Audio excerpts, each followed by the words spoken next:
Hello friends, നമ്മളിന്ന് കേൾക്കാൻ പോകുന്ന കഥയുടെ പേരാണ് ദൈവത്തിൻ്റെ കയ്യൊപ്പുകൾ. ഒരു ചെറിയ ഗ്രാമത്തിലായിരുന്നു അമൽ എന്ന മിടുക്കൻ താമസിച്ചിരുന്നത്. അവൻ്റെ മുറിയിലെ ജനലിലൂടെ എന്നും രാത്രി ആകാശം നോക്കിക്കിടക്കാൻ അവന് ഇഷ്ടമായിരുന്നു.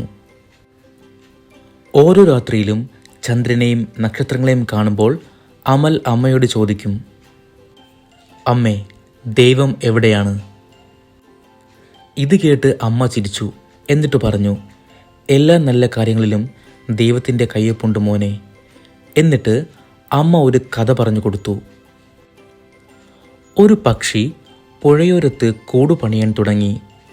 മഴ പെയ്യാതിരിക്കാൻ പക്ഷി ദൈവത്തോട് പ്രാർത്ഥിച്ചു. അന്ന് മഴ പെയ്തില്ല. പക്ഷിയുടെ കുഞ്ഞുങ്ങളും സുരക്ഷിതമായി. അതൊരു ദൈവത്തിൻ്റെ കയ്യൊപ്പാണ്.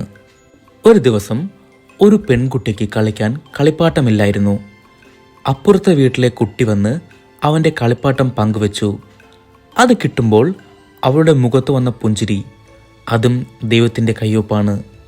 പാടത്ത് പണിയെടുക്കുന്ന ആൾക്ക് വെള്ളം ലഭിച്ചപ്പോൾ അയാൾ പറഞ്ഞത്, ദൈവമേ നന്ദി.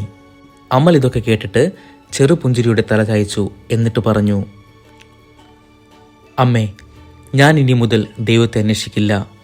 ഞാൻ നല്ലതായാൽ മറ്റുള്ളവരെ സഹായിക്കുമ്പോൾ ദൈവം എൻ്റെ ഉള്ളിലുണ്ട്. അമ്മ തലോടിക്കൊണ്ട് പറഞ്ഞു, അതേ മോനെ, ദൈവം വലിയൊരാളായിട്ട് ആകാശത്തിലല്ല, ഓരോരുത്തരുടെയും ഉള്ളിൽ ജീവിക്കുന്നു. അമൽ കണ്ണടച്ചുറങ്ങുകയായിരുന്നു. ജനൽക്കിടയിലൂടെ ഒരു അനുഗ്രഹമുള്ള കാറ്റ് അവനെ തട്ടിപ്പോയി.